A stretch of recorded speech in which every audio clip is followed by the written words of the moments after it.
नमस्कार, मैं जूली तिवारी हर समय आपके साथ न्यूज चैनल में आपका स्वागत है।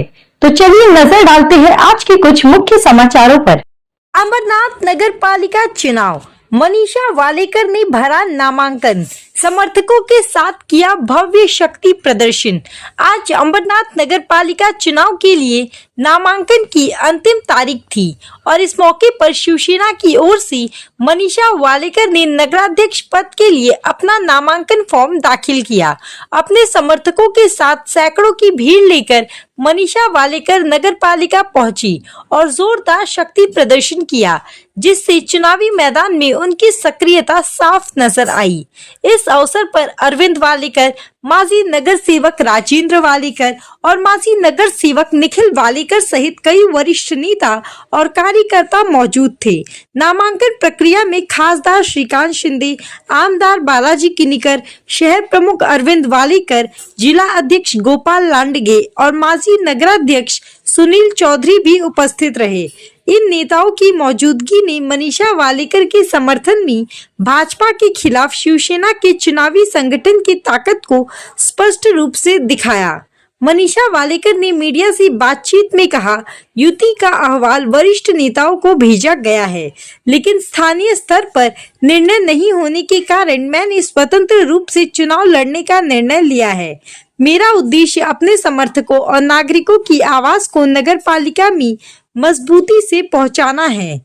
नामांकन के इस दिन अमरनाथ नगर पालिका के चुनावी मैदान में शिवसेना के अलावा कई अन्य राजनीतिक दल और अपक्ष उम्मीदवार भी अपनी दावेदारी पेश कर रहे हैं।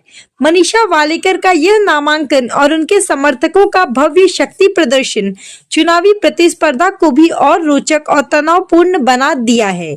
विशेष रूप से यह देखा गया कि नामांकन के दौरान शिवसेना के वरिष्ठ नेताओं और स्थानीय कार्यकर्ताओं की उपस्थिति ने मनीषा वालेकर के प्रति पार्टी और समर्थकों की एकजुटता को उजागर किया। इससे यह स्पष्ट हुआ कि नगराध्यक्ष पद के लिए उनका चुनावी अभियान सशक्त और संगठित है। इस तरह अमरनाथ नगर पालिका चुनाव की अंतिम तारीख पर मनीषा वालेकर का नामांकन न केवल चुनावी माहौल को गर्म करने वाला रहा, बल्कि यह शिवसेना के लिए भी एक रणनीतिक संकेत माना जा रहा है और पार्टी स्थानीय स्तर पर अपने मजबूत उम्मीदवारों के जरिए चुनावी पकड़ बनाए रखने के लिए पूरी तरह तैयार है। शिवसेनेची ताकदच अंबरनाथमध्ये एवढ्या मोठ्या प्रमाणामध्ये आहे। प्रत्येक वॉर्डमध्ये हजारो कार्यकर्ते जे आहेत ते शिवसेनेचे आहेत आणि गेले अनेक वर्ष अंबरनाथ नगरपालिकेवरती शिवसेनेचा भगवाध्वज डॉलरी गणती नगराध्यक्ष पद आहे। आज देखील आमच्या ज्या नगराध्यक्ष मॅडम होत्या, माजी नगराध्यक्ष, त्यांनी जो आहे पदाचा जो आहे उमेदवारी अर्ज दाखल केलेला आहे। त्यांच्याबरोबर सर्वच पॅनलमध्ये शिवसेनेचे उमेदवार जे आहे पॅनल जे आहे ते तयार झाले आहे। राज्यात केंद्रात युती जरी असली तरी मात्र स्थानिक संस्थांमध्ये युती होऊ शकली नाही। शिवसेनेची पूर्णपणे प्रामाणिक प्रयत्न होते युतीशिवाय झाली पाहिजे तशा बोलणी देखील आम्ही केलेली होती आणि मित्र पक्षाला ज्या काही म्हणजे ज्याच्यामध्ये ते नेगोशिएशन मध्ये देणं होतं ते पण आम्ही सांगितलेलं होतं की आम्ही शिवसेनेकडून जे आहे या साऱ्या गोष्टी घेऊ शकतो आणि कालपासून जे आहे राष्ट्रवादी असेल किंवा भारतीय जनता पार्टी असेल त्यांच्याकडून युतीचं बोलणं सुरू होतं, पण शेवटच्या क्षणाला जे आहे युती होऊ शकली नाही। आता सगळ्यांनी वेगवेगळे फॉर्म भरलेले आहेत, तर मला वाटतं या ठिकाणी जे आहे ही मैत्रीपूर्ण लढत जी आहे सर आपण जर मनसे या म्हणजे अंबरनाथमध्ये असणारे आपण जर बघितलं तर चाकण नगर परिषदमध्ये दोन्ही शिवसेना एकत्र आलेत, याबद्दल काय सांगाल? या बघा लोकल लेवलच्या निवडणुका आहेत। कार्यकर्ता आणि लोकल स्तरावरती त्याला काय हवंय, कशा प्रकारे त्या कार्यकर्त्याला जो आहे तो न्याय मिळेल। गेले 5-6 वर्ष निवडणुका झाल्या नाही आणि कार्यकर्त्यांच्या या निवडणुका आहेत। आता कार्यकर्त्यांना आम्ही पण इकडे खाली इन्स्ट्रक्शन दिले होते की आपल्याला जे पाहिजे खालच्या स्तरावरती ते तुम्ही जे आहे ही युती जी आहे ती भारतीय जनता पार्टी असेल किंवा राष्ट्रवादी असेल यांच्याबरोबर तुम्ही करू शकाल, पण इथे युती झाली नाही। कुठे कुठे जी आहे ती युती झाली असेल लोकल स्तरावरती। डोंबिवलीत तुम्ही आणि मनसेचे नेते राजू पाटील एकत्र होतात, व्हिडिओ जाम व्हायरल झाले, बघा, मला वाटतं लग्न सराईमध्ये किंवा कुठल्या फंक्शन मध्ये जे आहे ते लोक एकत्र येत असतो आणि मला वाटतं इलेक्शन पुरतं फक्त जे आहे हे हेवे दावे असतात. वेगवेगळ्या आयडिओलॉजीने आम्ही लढत असतो, पण इलेक्शन संपल्यानंतर जे आहे हे कुठेही जे आहे त्याच्यामध्ये आपल्या रिलेशन मध्ये कटुता येऊ नये असा मला वाटतं प्रत्येक लोकप्रतिनिधी जो आहे हा प्रयत्न करणं गरजेचं आहे. विकास तुम्हाला त्या मीटिंग मध्ये तुम्हाला दिसला म्हणजे असेल. तुम्ही तो आदर्श निर्माण बाकीच्यांना करून दिलाय का काय? मी कोण आदर्श निर्माण करणारा नाही, पण मला वाटतं इलेक्शन पुरतं आपले हेवे दावे ठेवाय. इलेक्शन संपल्यानंतर जे आहे एकत्र मिळून जे आहे ते काम केलं पाहिजे. कुठेही जे आहे ते आपल्या संबंधामध्ये कटुता येता काम नाही. विकास कामं झालेली आहेत, परंतु आज भाजपा म्हणतोय की विकास कामं काय आहेत, नगराध्यक्ष पदासाठी एवढे मला वाटतं काही कोणाला काय बोलायचं. अंबरनाथचे जनता सुज्ञ आहे. अगोदरचा अंबरनाथ, आताचा अंबरनाथ, या ज्या नगरपालिकेमध्ये इमारतीमध्ये आपण आता बाईट घेताय त्या नगरपालिकेची अवस्था पण काय होती, कधी स्लॅब कोसळेल हे माहिती नव्हतं. आज महानगरपालिकेला लाजवेल अशी नगरपालिकाची इमारत इथे उभी आहे. आज नाट्यगृहाचं लोकार्पण झालेलं आहे. आज सगळीकडे जे आज शिवमंदिरचं काम चालू आहे, सगळीकडे जे आहे हे भारतीय जनता पार्टी असेल किंवा राष्ट्रवादी असेल ते आतापर्यंत गुणगान गात होते. आता निवडणुकीमध्ये ऑपोजिशन मध्ये आल्यानंतर काही ना काहीतरी मुद्दे तर घ्यायला लागतील. मला त्याचं काय फरक पडणार नाही, कारण की अंबरनाथ जनतेने लोकसभेमध्ये असेल किंवा विधानसभेमध्ये असेल शिवसेनेला भरभरून प्रेम दिलेलं आहे. अंबरनाथची जनता सुज्ञ आहे. अंबरनाथच्या कशा प्रकारे रस्ते जे आहे ते मला वाटतं 95% सिमेंट कॉन्क्रिटीकरण झालेलं आहे. त्याचबरोबर कचऱ्याचा प्रकल्प असेल, वेगवेगळे प्रकल्प जे आहेत ते या ठिकाणी आज मी नमूद करणार नाही, त्यासाठी पूर्ण निवडणूक पडलेली आहे. तर मला वाटतं अंबरनाथची जनता ही सुज्ञ आहे.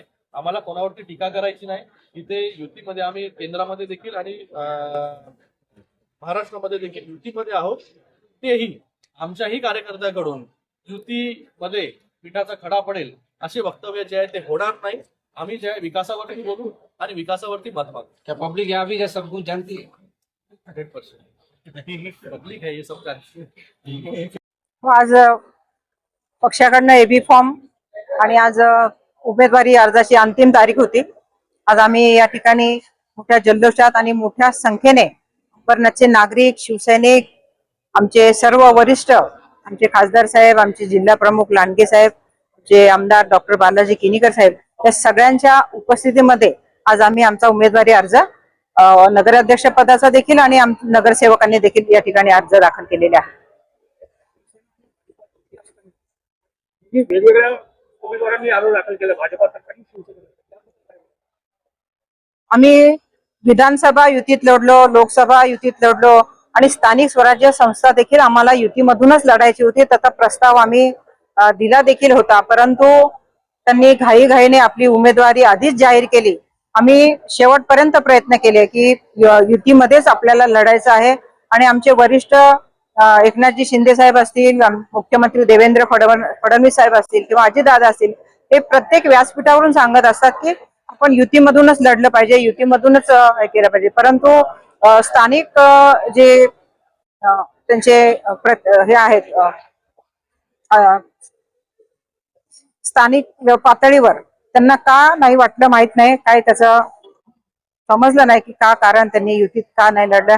आम्ही तर त्यांच्याकडे प्रस्ताव ठेवला होता, 2 वर्ष नगराध्यक्ष पद देण्याचं देखील त्यांना आम्ही मान्य केलं होतं. असं असताना देखील त्यांनी युतीला का संमती दिली नाही त्याचं कारण आम्हाला काही कळालेलं नाही. ते आमचे वरिष्ठ बघतील, आमचे प्रवक्ते वगैरे त्याला उत्तर देतील.